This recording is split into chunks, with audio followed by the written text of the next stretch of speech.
오늘 말씀입니다. 오늘 말씀은 에스겔 47장 1절에서 5절 말씀입니다. 에스겔 47장 1절에서 5절까지입니다.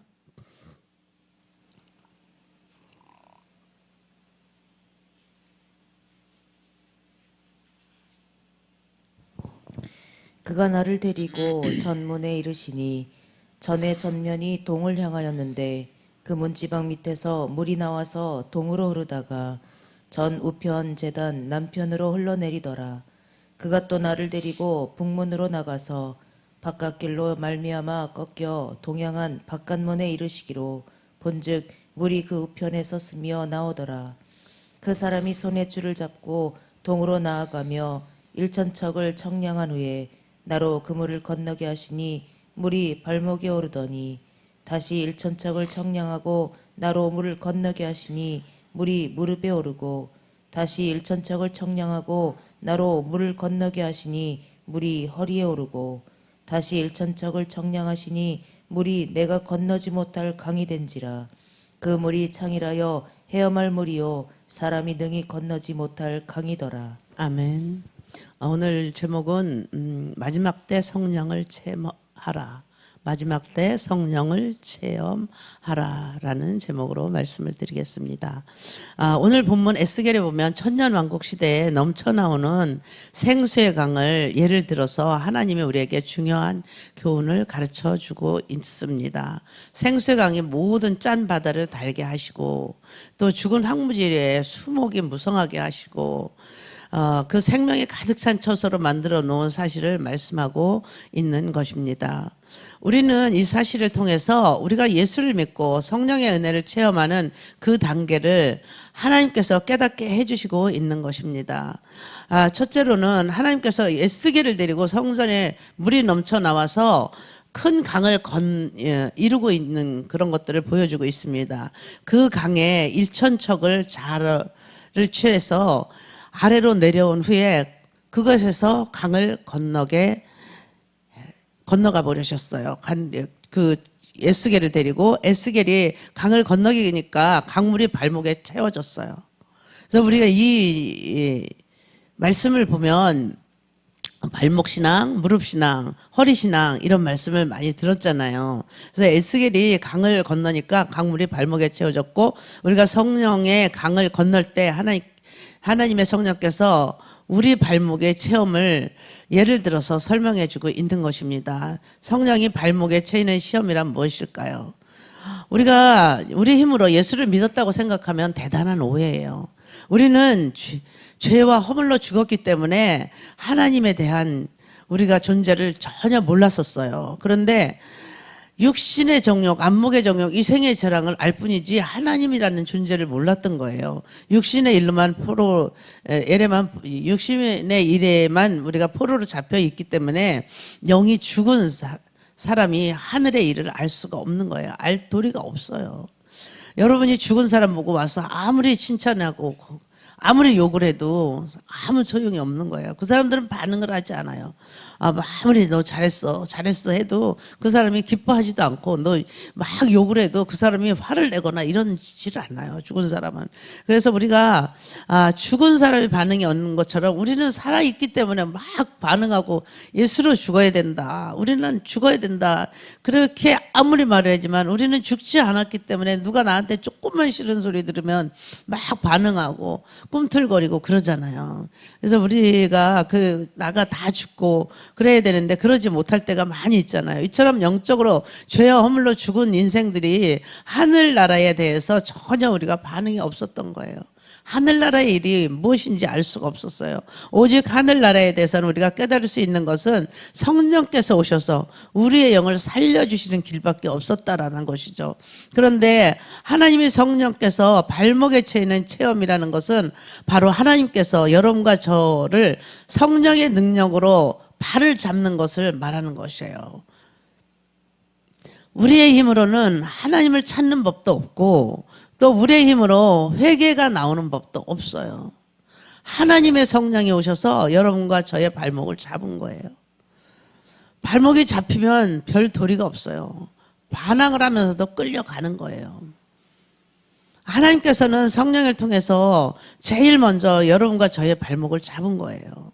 우리는 발목을 잡혔기 때문에 어떠한 사람은 하나님께 직접 찾아오면서 발목이 잡히기도 하고, 또 다른 사람은 삶의 환경에서 발목이 잡힐 때가 있어요. 어떤 분은 병에 걸려서 하나님께 발목을 잡힐 수도 있어요. 또 어떤 사람들은 경제적인 어려움으로 발목이 잡힐 수도 있어요. 우리나라 백성들은 대부분 과거에 너무나도 가난하고 먹고 살 게 없고 병들고 춥고 배가 고파서 팔자 좀 고쳐보겠다고 자기가 스스로 나왔다가 하나님 앞에 발목이 잡혔어요. 저와 여러분도 하나님께 발목이 잡힌 거예요. 우리 모두 다 질병이나 환경이나 여러 가지 이런저런 사정으로 인하여서 하나님께 발목이 잡혀서 주님을 믿게 된 거예요. 그렇기 때문에 그런 것들이 우리가 하나님을 믿는 게 아니고 하나님께서 나를 찾아오셨다라는 거죠. 그래서 성령의 능력으로 발목이 잡혀서 발버둥 치면 억지로 끌려온 것 같지만, 억지로 끌려온 사람들은 마음을 반항하고 발버둥 치면서 그러면서 끌려가는 거예요. 그래서 우리는 이 과정을 통해서 끊임없이 성령과 육체의 갈등을 계속 하는 거예요. 그래서 예수를 믿는다고 나왔다가도 또 그냥 떠나는 사람도 있고, 이 갈등을 계속 겪는 거죠. 우리가 하나님 앞에 더 깊이 붙들림 받아야 되는데 사단이 더 세니까 막 거기에 끌려 나가는 사람들이 너무 많아요. 그래서 예수를 이렇게, 과거에 나도 예수 믿었어, 과거에 나도 교회 다녔어, 그러다면서도 또 교회를 지금 안 나오는 사람들이 너무 많다라는 거죠. 근데 우리는 얼마나 복받은 사람들이에요. 끝까지 가야지 천국 가는 거잖아요. 우리가 예수를 온전히 알아야 되는 거예요. 그런데 우리가 예수를 온전히 모르면 천국 가는 길이 막히는 거잖아요. 그래서 우리는 교회만 다닌다고 되는 게 아니잖아요. 거기서 정말로 우리가 계속 변화되고 바뀌고, 그래서 올해 말씀처럼 너희가 이 세대를 본받지 말고 오직 마음을 새롭게 하라는 거잖아요. 그래서 변화를 받아서 하나님의 선하시고 기뻐하시는 온전한 뜻을 너희가 분별하라고 하나님 말씀하셨잖아요. 그래서 주님, 나를 변화시켜 주시옵소서. 그래서 내가 변화돼야 되는데 쟤 보고만 변화되라고 하고, 남편 보고만 변화되라고 하고, 애들 보고만 바뀌라고 그래요. 나는 안 변하고 나는 다오라. 아마 저도 그러잖아요. 저도. 그래서 이렇게 우리가, 근데 그러면서도 변화가 돼야 되는데 조금씩 우리가 변화가 돼가는 것을 서로 다 느낄 수 있는 거예요. 우리 교회 성도들도 많이 변화되었다, 아우 많이 바뀌었어, 그런 소리를 한동안 많이 했는데, 이제는 모두 많이 정말 변화됐기 때문에 그런 소리는 좀 덜 나오는 것 같아요. 그래서 우리가 이 같은 과정이 끊임없이 육체와 성령과의 갈등을 계속 하는 거예요. 예수 믿게 하고, 또 사람을 완전히 신앙 속으로 들어오는 데까지 얼마나 어려움이 많습니까? 교회 오면서도 늘 마음이 불평이 많고, 교회에서도 갈등하고, 또 성도들 간에도 갈등하고, 주회중과도 갈등하고, 이런 과정들이 너무 많아요. 발등이 잡혔을 때 그런 과정을 겪는 거예요. 우리는 그런 과정을 거쳐가면서 일단 하나님의 성령의 발목이 잡히기만 하면 아무리 불평을 하고 발버둥을 치고 도망을 쳐보려고 해도 별 도리가 없어요. 그래서 우리는 잡혔을 때 그냥 잡아당기면 끌려오는 수밖에 없는 거예요. 우리 아들 유지훈 목사가 신학을 4번 만에 졸업을 했잖아요. 처음에는 저는 여의도 순복음을 다녔기 때문에 거기 너무 좋았어요. 그래서 순복음 신학을 시작을 했어요. 군대 갔다 오더니 안 가는 거예요. 그래서 대전에 이제 내려왔을 때, 군대 제대하니까 대전으로 우리가 내려와 있는 거야. 군대 간 사이에 우리가 일이 데리고 왔어요. 일이 찾아왔어요. 그냥 얼마나 기가 막혔겠어요. 대전 신학을 들어갔어요. 다니다가 또 도망을 간 거예요. 도망을 갔다가 또 다시 와가지고 또 다녔어요. 그리고 다니다가 우리가 막 개척교회니까 너무 돈도 많이 들어가고 그러니까는 자기가 다른 데로 가겠다고 그래가지고 이제 합동 군수신학을 갔어요. 그래서 결국은 졸업을 했는데 지금은 목회 잘 하고 있잖아요. 이렇게 하나님 앞에 잡히면 반드시 끌려오게 돼 있는 거예요. 필리핀에 갔는데 목사님, 그 선교사님 부부가 아주 낙심을 하고 있어요, 두 분이. 그래서 정말로 이거 선교 접고 돌아갈까 말까 거의 지경까지 이르렀다고 하는 거예요.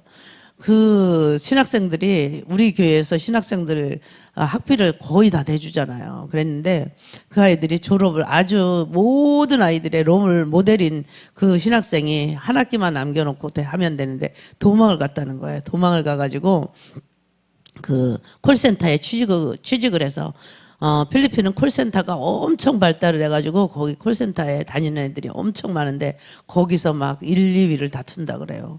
그러니까 돈을 많이 벌죠. 가족을 부양할 수 있죠. 막 그 아이들은 가족이 굉장히 중요해요. 가족을 부양하는 것들이. 내 가족 말고 부모, 형제 막 이런 가족들. 그래서 우리가 무슨 걱정을 하느냐. 응? 권사님하고 제가 갔을 때 걱정할 거 없다. 하나님 앞에 잡히면 반드시 언젠가 끌려온다. 그랬는데 이제 얼마 전에 이제 크리스마스 때 그때 왔는데 다 돌아와가지고 교회를 다 맡았다고 하더라고요. 그래서 교회를 하나씩 담임 목사를 다 세웠다고 하더라고요. 이렇게 하나님한테 발목 잡히면 반드시 잡혀오는 거예요. 그래서 이게 발목 체험이 거기서 늘 발버둥 치고 반항하고 그럴 때는 고통을 당하는 사람들이 너무 많아요. 그래봤자 자기네들이 고통을 당할 되는 일이 없는 거예요. 두 번째는 4절에 에스겔 환상 가운데 발목이 다시 일천척을 측량하고 천사가 다시 일천척을 측량하고 난 다음에 그 강물을 건너려고 하는데 그 강물이 건너니 물이 무릎에 찼더라 이렇게 말해요. 무릎에 찼다는 거예요. 무릎 신앙이라는 거죠. 이게 무릎에 찬 것들을 성령께서 이제 발목에 잡힌 사람들을 점점 끌고 들어와서 무릎을 꿇게 만드는 거예요. 무릎 딱 꿇어야 되잖아요. 우리가 하나님 앞에 무릎 꿇지 않으면 안 돼요. 신앙생활에 전지전능하신 하나님과 그 아들 예수님 앞에 우리가 무릎을 꿇을 때 진실한 그때 신앙이 시작되는 거예요. 우리는 무릎 꿇는 신앙이 돼야 돼요. 발목 잡혀서 발버둥 치고 퍼뜩거리면 안 돼요. 매일 그 신앙 가지고 가면 안 돼요. 그러니까 점점 성령께서 인도해 주셔서 하나님 앞에 무릎을 꿇게 하는 것입니다. 우리는 온전히 무릎을 꿇지 않으면 안 돼요. 그래서 낙타 무릎이다 라는 사람들도 많잖아요. 너는 낙타 무릎이야. 그럼 뭐예요? 계속 무릎을 꿇어서 무릎에 굳은 살이 잡힐 때까지 무릎을 꿇어야 된다는 거죠. 무릎을 꿇는다는 것을 무엇을 말하는 건지 우리가 그것은 정말 해본 사람만 알아요. 모든 것은 다 기도로 이루어지는 거야. 우리 이현수 권사님 그러잖아. 나는 기도로 다 이루었어. 지금 너무 감사해. 그냥 모든 것을 다 이루어 가시는 분이 하나님. 자녀들을 하나님 앞에 내가 학원 일이 좋은데 보내고 학교 일이 좋은데 보내려고 하지 말고 엄마가 무릎 꿇고 기도드리면 자녀들이 알아서 다 잘 커요. 그리고 취업도 잘 되고 결혼도 잘하고 하나님이 하시는 일을 우리가 보게 되는 거예요. 그리고 나의 노후를 내가 노후 대책하려고 하지 말고 하나님 앞에 무릎 꿇으면 하나님께서 노후 대책 다 해주신다는 걸 우리는 다 알아요. 권사님하고 저하고 계속 얘기하는 거예요. 다 체험을 하기 때문에 다 하나님이 하셔요. 내가 아무리 발버둥 쳐봐요. 안 돼요. 되는 일이 없어요. 나는 열심히 살았는데 왜 안 될까? 하나님 왜 나 안 도와주시지? 우리 그렇게 원망할 필요가 없어요. 아무것도 우리 손에 잡히는 거 없고 귀에 들리는 거 없고 눈에 보이는 것 없는 것 같아도 하나님이 다 해주시는 것을 우리가 느껴요. 자녀가 있는 엄마들은 반드시 나와서 매일 기도로 그 자녀들을 위해서 기도해 주셔요. 하나님 나는 할 수가 없어요. 내가 할 수 있는 건 아무것도 없기 때문에 하나님이 해주셔야 돼요. 권사님 그렇게 기도했다 그랬잖아요. 하나님 나는 학원 보낼 돈도 없어요. 나는 아무것도 해줄 수가 없어요. 내가 배운 게 없어서 나는 내가 가르칠 수도 없어요. 하나님 우리 가정교사 돼주세요. 우리 아이들. 하나님 우리 아이들 가정교사 돼주세요. 계속 그렇게 기도 드리니까 하나님이 다 알아서 그렇게 해주시잖아요. 하나님이 하시는 일은 우리가 놀랍고 놀라운 일뿐이에요. 그래서 하나님이 박사도 되게 하시고 의사도 되게 하시고 하나님이 하시는 일. 앞으로는 세대가 너무 급변해. 일론 머스크가 말하는 것들 들어보세요. 3년 안에 다 바뀐대요. 3년 안에. 지금 여러분들 의사가 지금 거의 좋은 직업이 아니래요. 지금은 앞으로는 기계가 다 한대요. 한 가정에 한 대씩 로봇을 2,500만 원만 주고 산대요. 그래서 그 로봇이 다 해준대요. 2,500원. 한 가정에 차가 하나 두 개씩 있듯이 모든 가정에 로봇이 다 들어갈 거라는 거죠. 그럼 다 해준대요. 그래서 모든 물가는 다 싸질 것이고 우리는 돈을 막 저축하지 않아도 된다고 이렇게 이야기를 하는데 옳은 건지 아닌지 저도 잘 모르겠어요. 이렇게 마치 우리가 전쟁에서 항복한 무장을 해제하고 무릎을 꿇는 거예요. 그럼 우리가 모든 것들이 다 무릎 꿇기만 하면 된다라는 거죠. 이와 같은 과정에서 오는 데는 많은 시련과 좌절을 따르는 거예요. 내가 해보려고 무릎 꿇기 쉽지 않잖아요. 다 내가 노력해요. 나 교회 나와서 기도할 시간이 없어. 너무 바빠. 너무 바쁜 거야. 근데 모든 걸 접고 바쁠수록 기도해야 된다 그래요. 바쁘면 더 많이 기도해야 된다고 그렇게 하잖아요. 자기 힘으로 발버둥 쳐봤자예요. 그러면 끝장이라는 거예요. 우리가 그렇게 생각할 때 무릎 꿇고 사는 게 최고예요. 많은 사람이 처음 예수의 발목을 잡혀서 발버둥 치고 끌려오다가 종국에는 다 시험과 환난 다 당해서 무릎 꿇게 되는 거예요. 끝까지 무릎 꿇지 않으면 끝까지 내가 내 인생 책임져야 되는 거고 무릎 꿇으면 하나님이 내 인생 책임지는 거예요. 무릎 꿇는 과정은 시간이 걸려요. 그래서 빨리 무릎을 꿇을수록 우리에게는 큰 축복이 다가오는 거예요. 여러분이 우리의 신앙생활이 얼마나 많은 음침한 골짜기를 지나가야 우리가 무릎을 꿇을까요? 우리는 사망의 음침한 골짜기를 다니더라도 해를 두려워하지 않는 것은 주께서 나와 함께 하신다. 그렇게 하나님 말씀하시는데 우리는 그 사망의 음침한 골짜기를 계속 다니기만 하는 거예요. 아브라함의 무릎 꿇는데 무려 25년 걸렸어요. 하나님께 발목을 잡혔을 때가 75세였어요. 갈대아 우르 땅에서 나왔지만 자신의 고집으로 발버둥 치고 25년 동안 자기 길을 가다가 나중에 서서히 깨어지는 거예요. 100세가 돼서 완전히 하나님 앞에 무릎을 꿇었어요. 이삭은 순식간에 무릎을 꿇은 사람이에요. 그렇기 때문에 모리아산에 올라가서 순식간에 그는 하나님 앞에 무릎을 꿇었어요.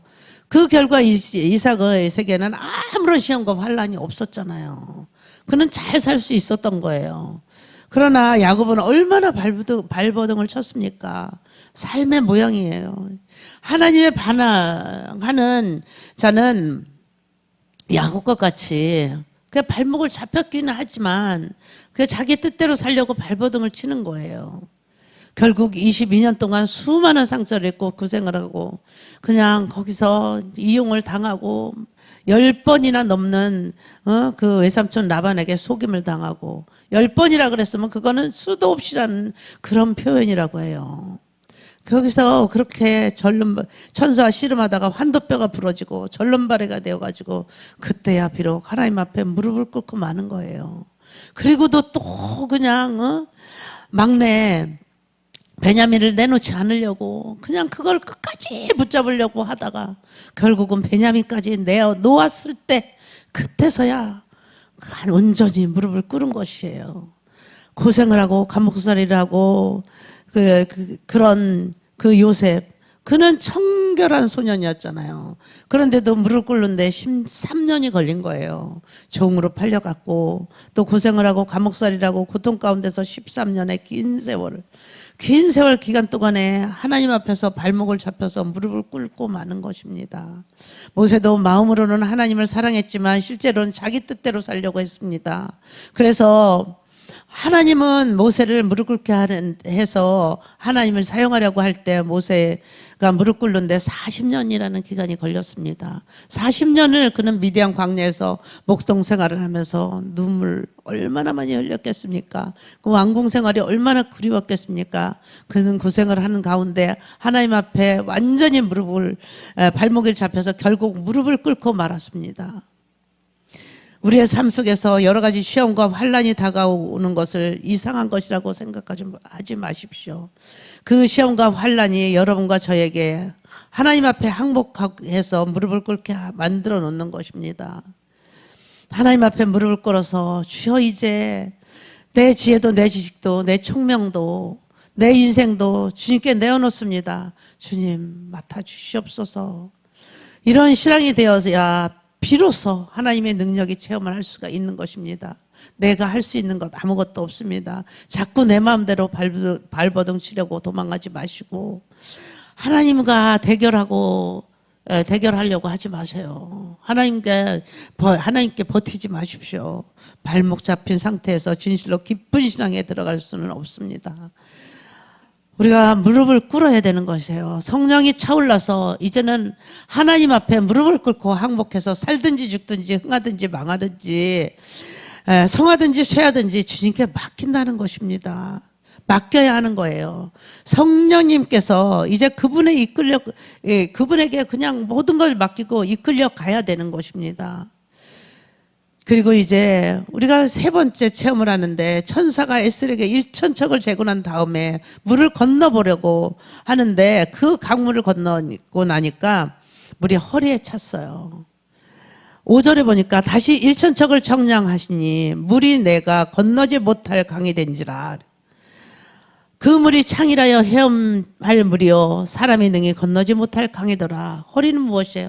사람이 허리를 다치면 아무것도 할 수가 없어요. 허리가 가장 중심부잖아요. 허리 힘이 좋아야 돼요. 그래야 무슨 일이든지 할 수가 있는 거예요. 저희도 허리가 너무 아파봐서 알지만 일어나서 무엇을 할 수가 없어요. 무엇을 들 수도 없어요. 다닐 수도 없어요. 남자들은 허리를 다치면 심한 막노동하고 막 이러던 사람 허리 딱 다치면 일을 할 수 없어요. 벌어 먹을 수도 없어요.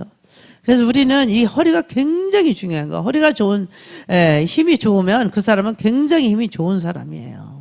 이와 같이 강물이 허리에 닿았다는 것은 하나님의 성령께서 우리의 허리를까지 올라왔다는 것입니다. 그래서 우리가 완전히 성령님께 점령을 당하는 거예요. 우리의 힘이 되어주시는 하나님, 그 하나님을 우리가 만나는 거예요. 그래서 진리의 허리띠를 띠라고 하나님은 말씀하시잖아요. 허리가 튼튼히 띠를 띠고 허리에다가